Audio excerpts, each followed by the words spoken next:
The village lay where the cracked earth met the edge of a whispering forest, where dry winds carried the scent of dust, old wood, and something else that lingered heavier that morning, smoke. It was still early, but the villagers had gathered. Not for birth. Not for union. For erasure. Ira stood in the center of the clearing, barefoot, wrists slack at her sides, her chin lifted not in defiance, but in refusal to bow. She was 17, bones sharp with youth, eyes dark as unburnt coal. Around her, elders in dyed robes moved slowly, as though every gesture had to be carved in stone. Their movements, rehearsed. Their faces, unreadable. But the children watched with open mouths. The women tightened their shawls. The men pretended not to feel the tension twisting the air. Someone struck the drum once. It was not a rhythm. It was a sentence. From the priest's hut came a woman with a bowl and a blade. Her face was wet with sweat. Not from heat, but shame. She had once nursed Ira when her mother was ill. Now, she could not meet her eyes. The blade trembled in her hands. Ira didn't flinch as the first chunk of hair fell. It was black, thick, heavy with oil and the smell of old forest wood smoke. It landed at her feet like something dead. Another fell. Then another. They didn't shear it all at once. The tradition was to slice slowly. Let each lock fall like the peeling of a name from the soul. Children were not supposed to watch, but they always did. The fire pit was already lit. Dry palm husks crackled, eager. Ira's robes were taken from her, piece by piece, until she stood in a thin gray shift, the color of ash. Her discarded garments were carried to the fire like an offering. The colors of them still shimmered with thread from her mother's hand, blues and ochres woven during seasons of peace. Now they caught flame and twisted into black smoke. Someone threw in a string of beads. Another, a woven sash.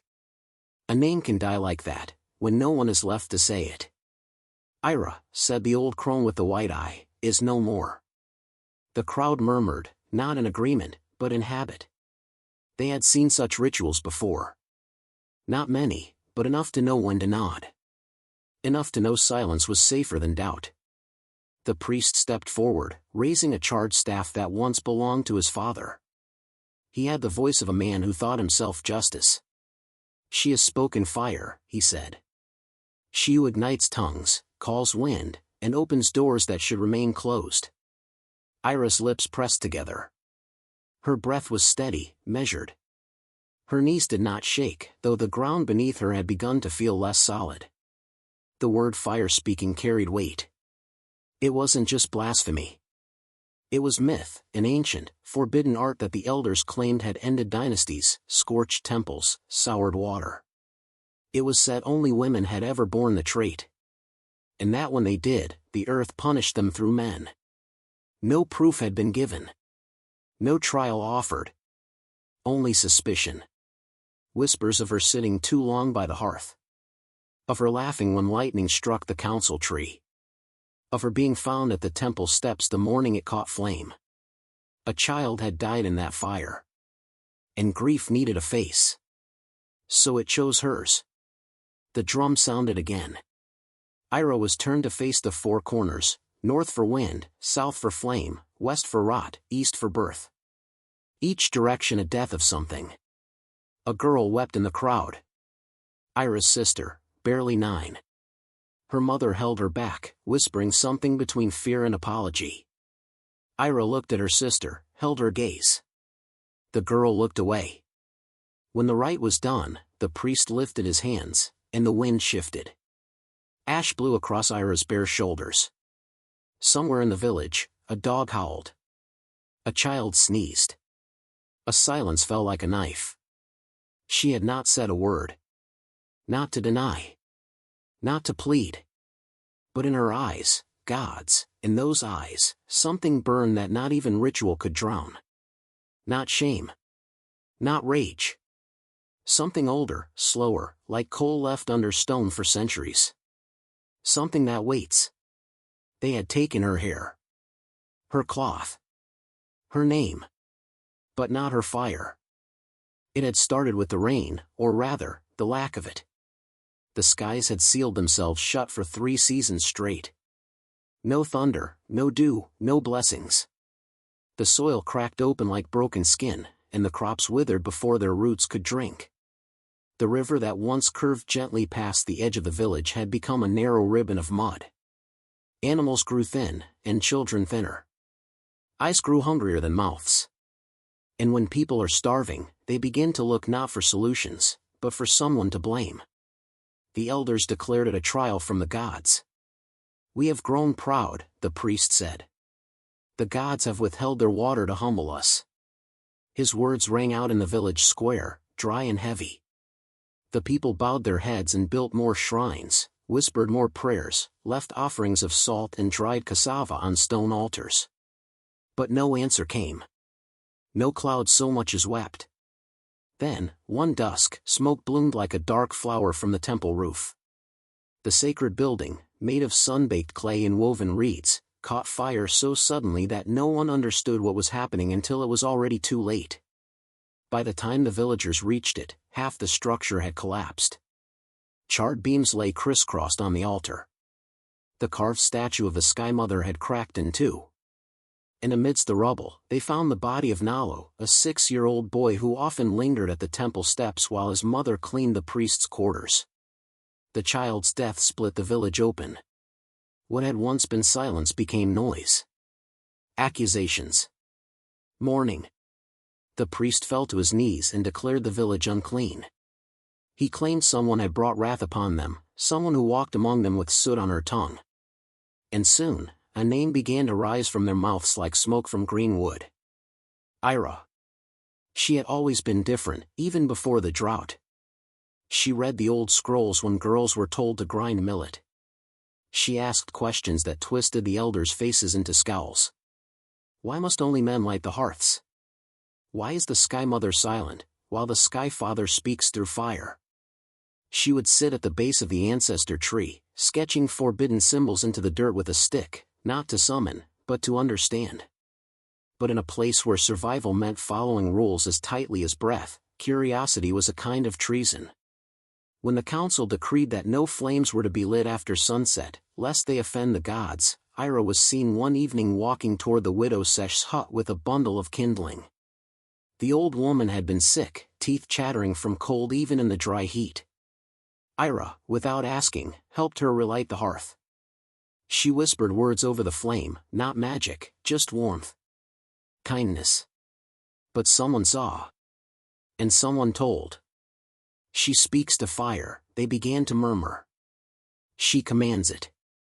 The priest seized that rumor like a blade. During a gathering in the square, he raised his arms and declared her name cursed.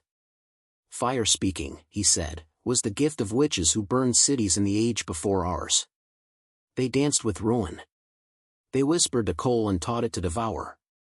His voice shook with performative dread. And now the curse has returned. In her.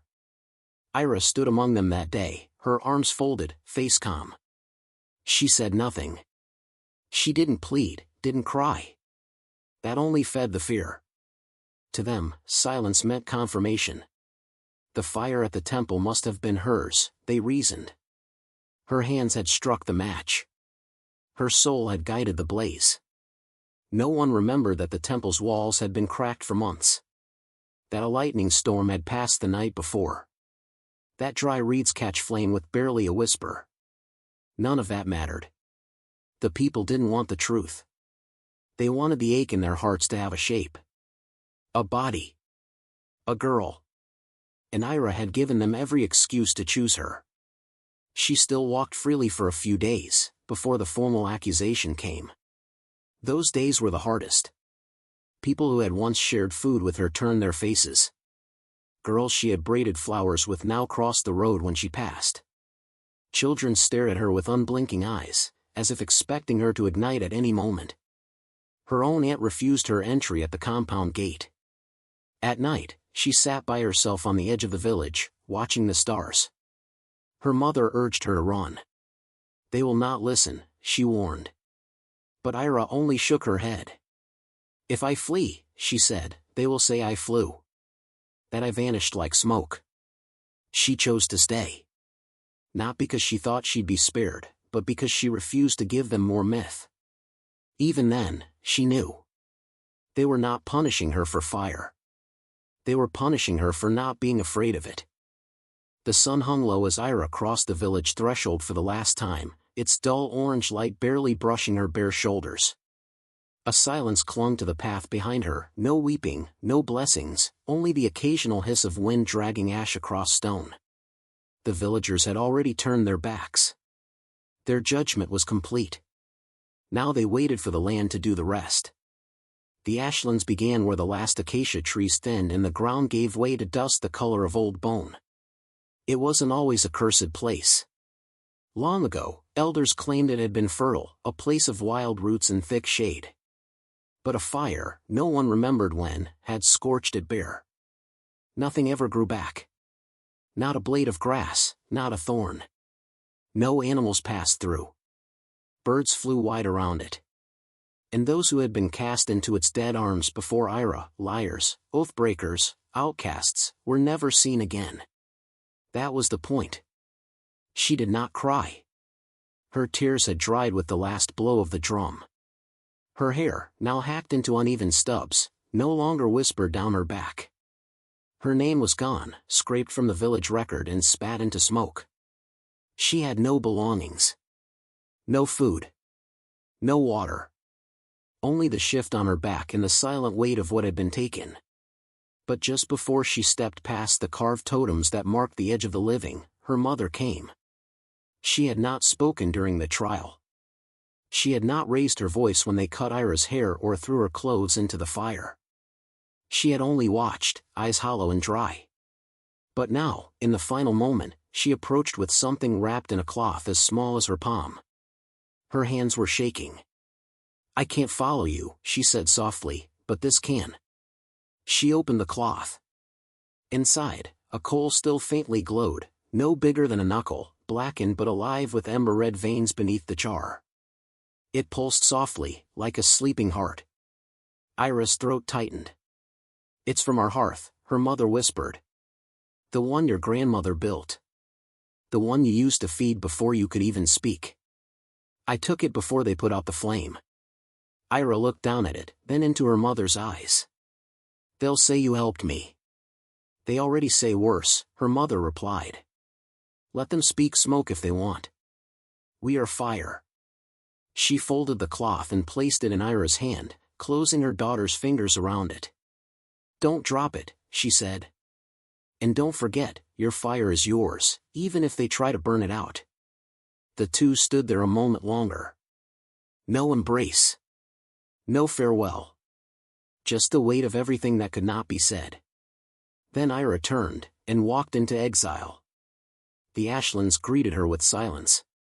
The soil beneath her feet shifted in strange ways, soft one moment and sharp the next. Bones of old trees jutted like fingers from the earth. Here and there, the remnants of those who came before marked the land, half-buried sandals, a rusted bangle, the broken curve of a bowl too scorched to hold anything. By midday, the heat was unbearable. No shade. No sound. Her throat was raw. The wrapped coal grew heavier in her hand, though she dared not tuck it away. She held it like a talisman, even as her knees began to buckle. By nightfall, she found a dip in the land, a shallow crater ringed with soot-stained stones. She crouched there, wrapping her arms around herself as the cold replaced the heat. The ashlands had no mercy in daylight or dark. Her lips cracked. Her tongue stuck to the roof of her mouth. She pressed the cloth to her chest, drawing warmth from it, imagining the old hearth, the smell of wood smoke, the gentle hiss of water boiling in clay pots. She remembered laughter. Not hers, but her mother's, once, long ago. She closed her eyes. Sleep did not come.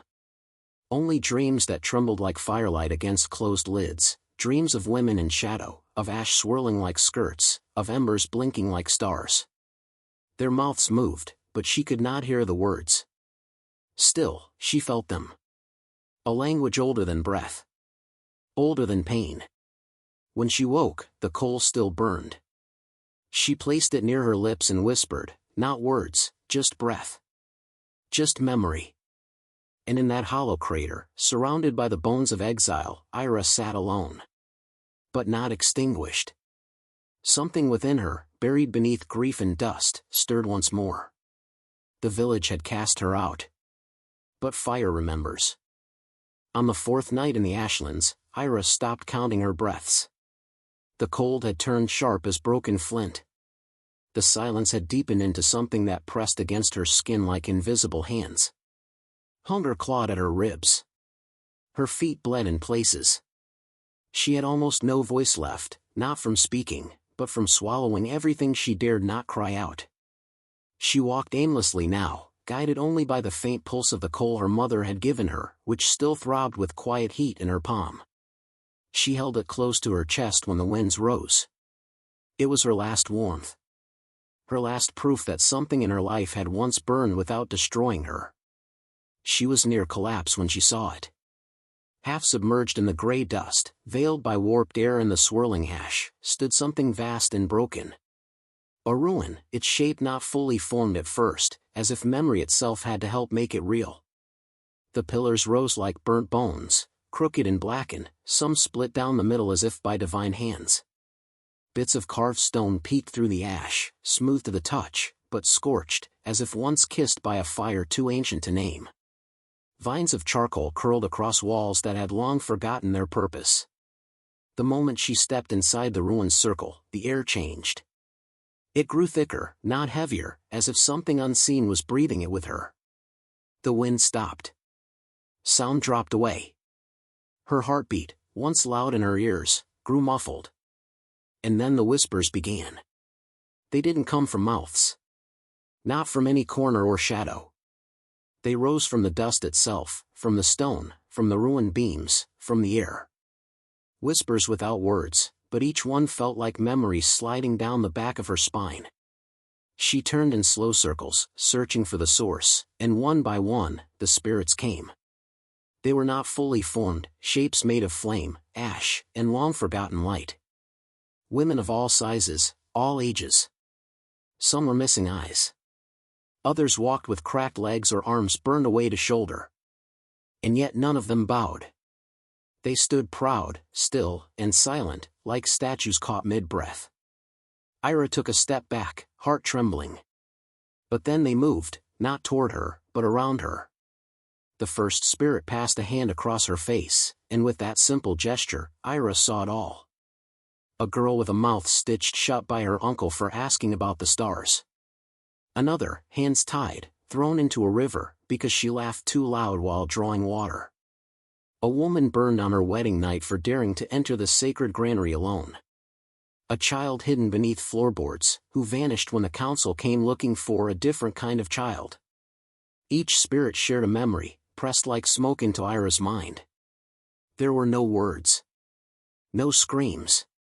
Just flashes, eyes wide in fear, tongues bitten bloody, skin marked with ritual coal, hands shaking as they were held too tightly by those who claimed to protect them. Again and again, the fire returned. The fire, and silence. Ira collapsed to her knees. Tears came at last, not for herself, but for them. For all of them. All the voices cut short. All the names turned to ash. All the women swallowed by flame not because they were dangerous, but because they were alive. The spirits surrounded her then, closer now. One placed a hand over Ira's heart. Another placed hers on her head. The third knelt and touched the soles of her feet. And Ira felt it, something being transferred.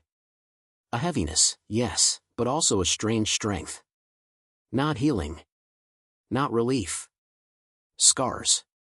Memories. Heat. They were giving her their burn. She opened her mouth to scream, but no sound came. Instead, a soft orange glow pulsed from her throat, spreading down her chest, her arms, her legs. She didn't burn, but she shone. Her skin remained intact, but inside, something shifted. A coal, not her mother's, ignited inside her spine.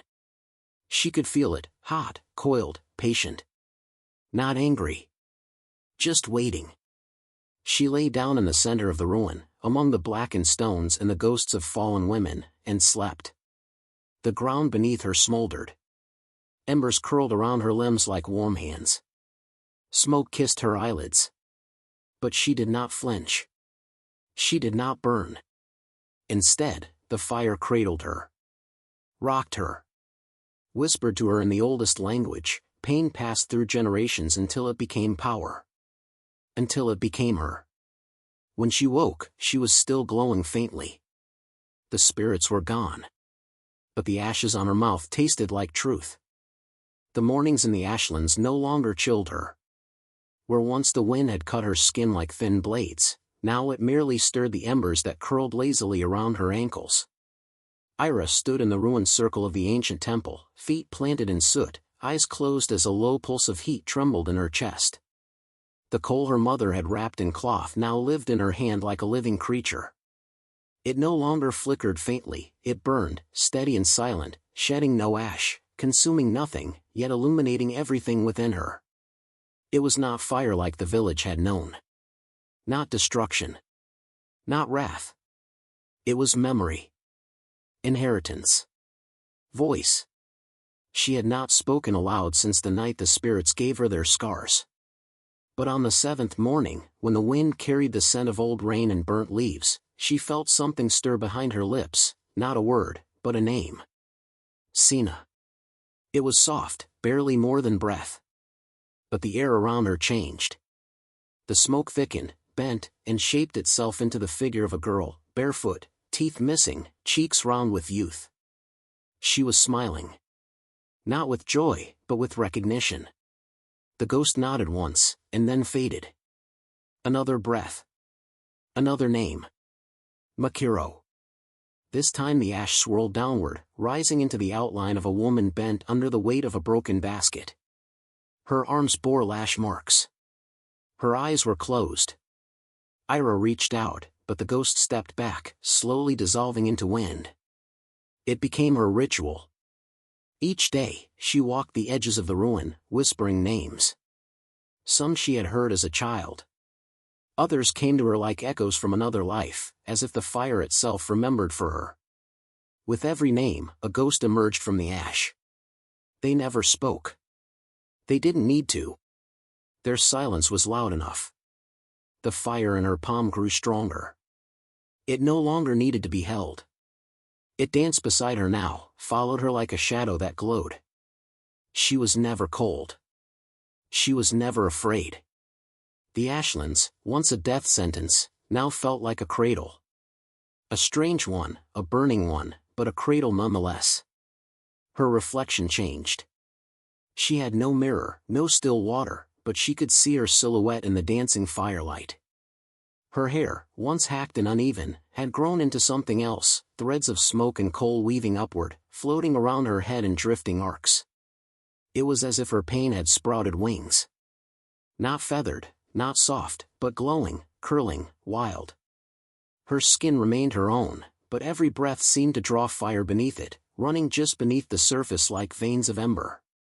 She no longer wore cloth. The wind took what was left of her old shift days ago. But her nakedness felt like armor now, covered not by fabric, but by something made of heat and memory, strands of glowing thread that wrapped her thighs and hips, wrapped her chest and shoulders, without ever truly touching her. They were not clothes, but markings. A story burned into shape. Ira did not become a legend because she wanted to. She became one because pain left no other shape. Every ghost she summoned stayed a little longer than the last. They stood behind her, beside her, their outlines flickering like flames seen through smoke. They watched as she danced, not a joyful dance, but one that felt carved out of her bones, guided by rhythm older than drums. When she moved, the ashes stirred with her. When she raised her arms, the fire lifted with her. Sometimes she spoke full sentences. Not to the dead, but to the sky. I remember you. I carry you. I am not afraid. The fire never roared. It whispered. When she slept now, the ground no longer felt hard. The stones beneath her gave off warmth. The ruin no longer whispered warnings, but lullabies. And when she dreamed, she saw a crown, not made of gold or bone, but a flame that did not hurt. A wreath of light that floated just above her head. A crown that no one placed on her. A crown that simply arrived, once she stopped hiding her burn. She no longer knew how many days had passed since exile. Time no longer worked here. Hunger came, but it never swallowed her. Thirst came, but her mouth stayed moist with heat. She didn't grow stronger, she simply grew more real. As if the Ira they had tried to erase was only now beginning to arrive. And when she stood atop the highest dune of ash, silhouetted by flame and surrounded by the silent army of women who came before her, the earth below did not tremble, but it listened. She was no longer alone. She was no longer cast out. She was fire.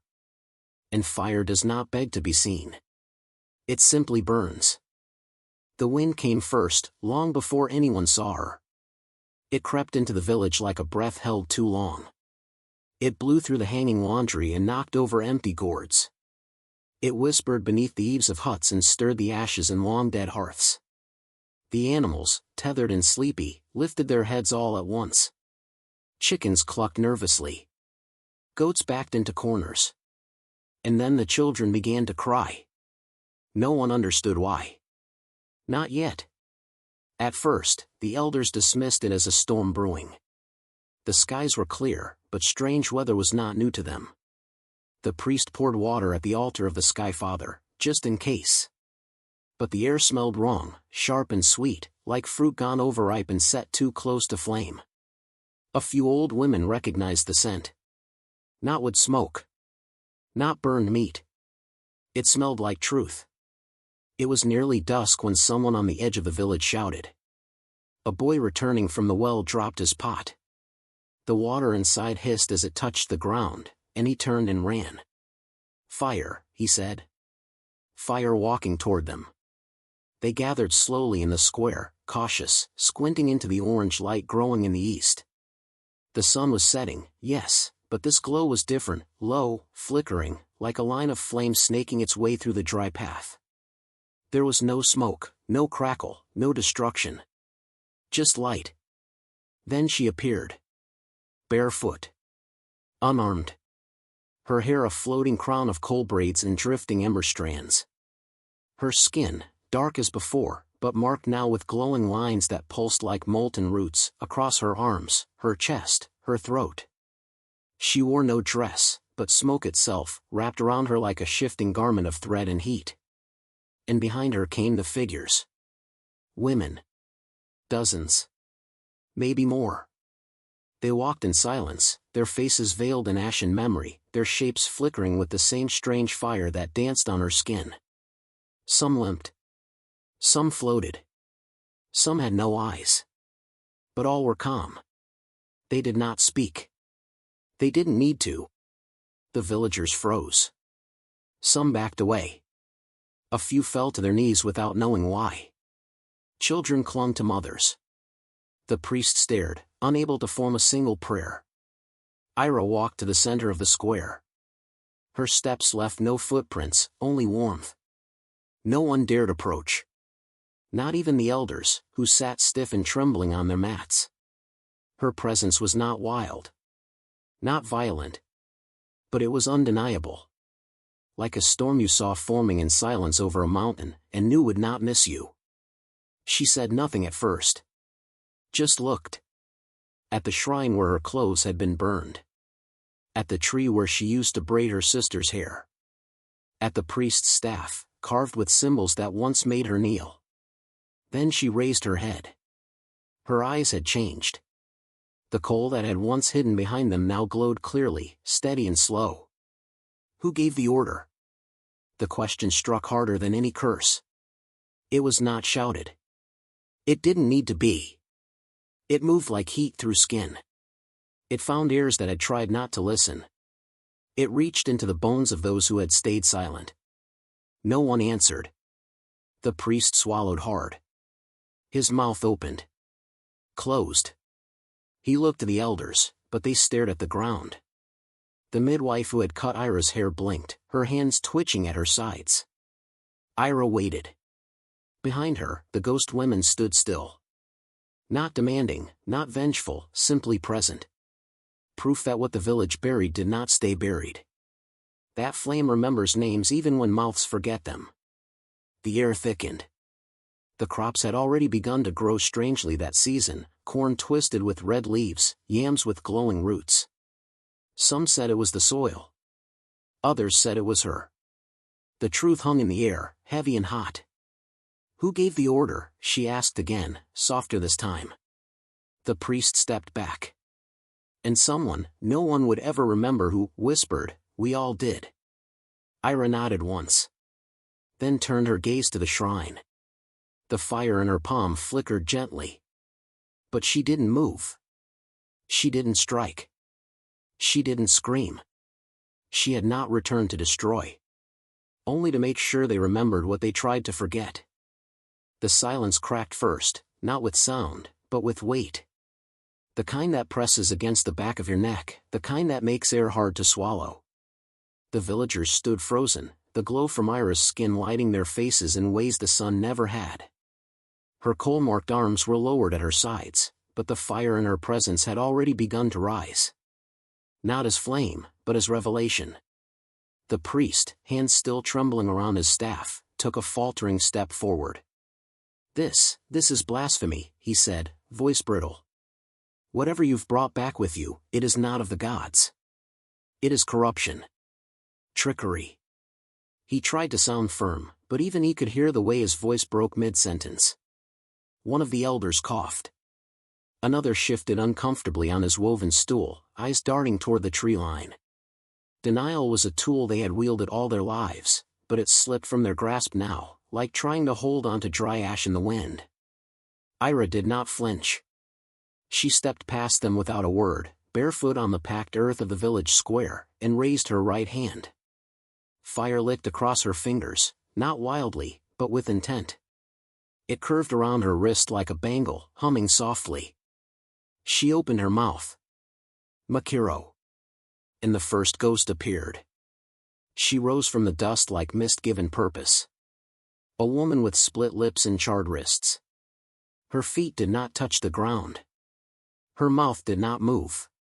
But her eyes, those burned into the eyes of all who saw her. The villagers gasped. Someone fell to their knees. The priest whispered something in a language no one recognized anymore. Ira kept walking. Sina.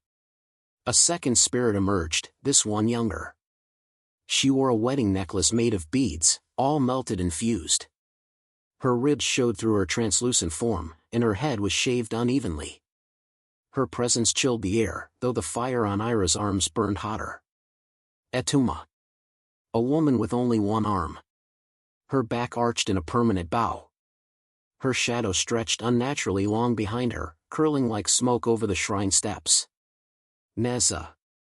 She came with a wind. Small. Just a girl. Her laughter echoed faintly before it was swallowed by stillness. With every name, the crowd grew quieter. Breath shallowed. The children clung to their mothers, wide-eyed but unafraid. Something about the spirits felt more true than terrifying. They weren't there to punish. They were there to be seen. Ira stood in the center of the square, the spirits forming a circle around her, flames swirling slowly above their heads like hovering crowns. "You say I spoke fire," she said, voice echoing across the square. "But what I spoke was memory." She turned toward the priest. "You built temples and stuffed them with gold," she said. "But never carved a name for them."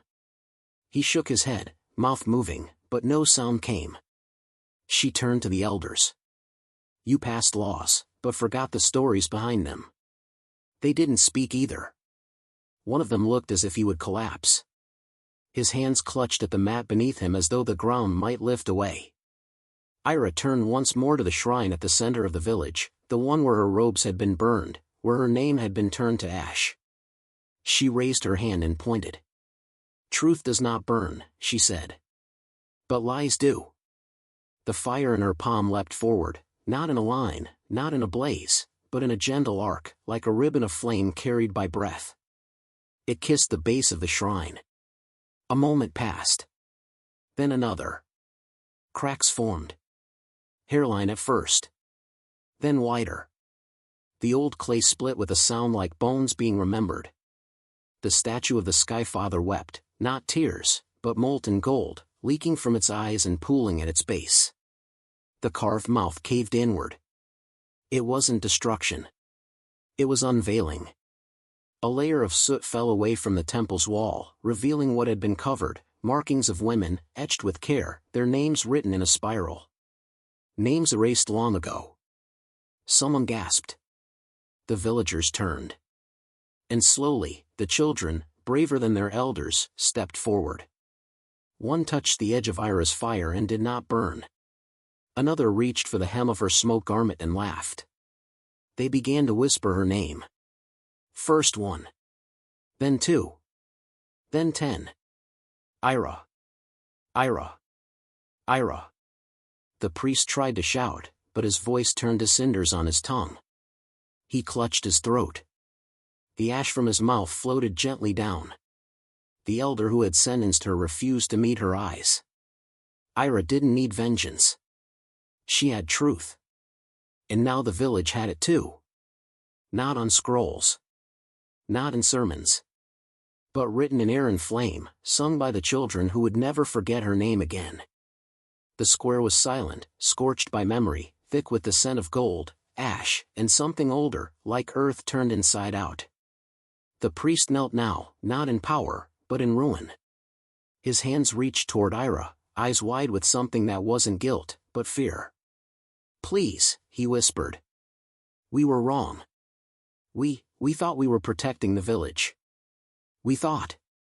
His words crumbled in his throat. He had used them all before, on council days, at trials, in sermons. Now they failed him. Now they scattered like dry leaves. Ira did not speak. She looked down at him, coal-marked and crowned in firelight, and saw not a man, but the echo of 1,000 silences. He had never struck her. Never raised his hand. But his voice had built the firewood. His words had tied the rope. His mouth had dug her grave. Still, she did not curse him. She turned from him slowly, walking toward the center of the square, the place where her old name had been burned away, where the soil still held the shape of her kneeling. Her bare feet pressed into the dust, but the dust did not rise. It welcomed her now. It remembered her. In her hand, the coal still burned. Not as a weapon. Not as a curse. As a truth. She crouched and placed it gently on the earth. It did not blaze. It did not roar. It simply pulsed, soft and steady, glowing with the breath of every woman who had whispered through her. She rose. Let this stay here, she said, her voice quiet, carved from stone. Whoever lies near it will taste cinders. That was all. No decree. No promise. No revenge. She looked once toward the elders, who dared not meet her eyes. Then at the children, who now stood close to one another, some holding hands, some holding silence. Her gaze softened. For them, she had returned. For them, she had walked through fire. But she would not stay. She turned her back on the square, on the shrine, on the priest who still trembled in dust. Behind her, the spirits had already begun to fade. One by one, they drifted away, not erased, but fulfilled. They left no footprints. Only warmth. Ira walked past the gate, past the carved totems that had once exiled her. The path before her was quiet, long, open. She walked barefoot, shoulders upright, the coal light still gently dancing behind her ribs. As her steps carried her away, the soil behind her began to shift. Where her feet had touched, the earth stirred. The ash softened. A sprout pushed through the black, tentative, trembling. Not bright. Not fast. But alive. No one saw it at first. But in the days to come, the village would notice. The ground around the coal grew warm, not burning, but fertile. A single vine crept around the broken shrine. The wind carried less dust and more breath. The coal remained at the center of the square. It never dimmed. And those who dared speak lies near it, those who whispered cruelty, who twisted truth, found their throats dry, their tongues heavy. Some coughed smoke. Some simply went silent. No one dared move the coal. No one dared forget her name. But Ira never returned. She did not forgive. She did not need to. Years passed. Seasons shifted. The ashlands, once feared and shunned, grew wild things again, creeping vines, stubborn grasses, flowers with petals the color of coal sparks. The old village changed too. The shrine crumbled. The priest faded into memory, no statue ever carved in his name. A new village rose beside the old, not far from the cracked stones where the coal still pulsed in the square. The children were told not to touch it, not because it would harm them, but because it remembered too much. It glowed softly still, fed by nothing but truth. They called her many things. The Ash Walker. The Flame Daughter. The one who returned. But most simply called her the girl whose hair was fire. And to honor her, young girls dipped their braids in red clay during the harvest moon. They let the strands dry stiff and glowing, then walked barefoot across warm earth, whispering names of those who came before. Not always hers. But hers always among them. She was burned, they said, but she rose. They never spoke of the trial in full. No one retold the shame. What survived was the rising, the walk into fire, the coal, the spirits. Mothers told daughters, she did not scream. She listened. And then the fire listened back. In stories, she wore smoke like silk. Her shadow bore the shape of 10,000 women. Her steps cracked stone, but made flowers grow behind her. They took her name, the elders told, so she carved her own. Some said it was etched in flame across the sky. Others said it lived in the wind. But no one dared erase it again. Children drew her figure in charcoal on mud walls, hair like dancing embers, eyes like dusk, feet bare. Boys, too, whispered her story in games and songs. They dared each other to speak near the coal at night. One boy claimed he did and couldn't lie for a week.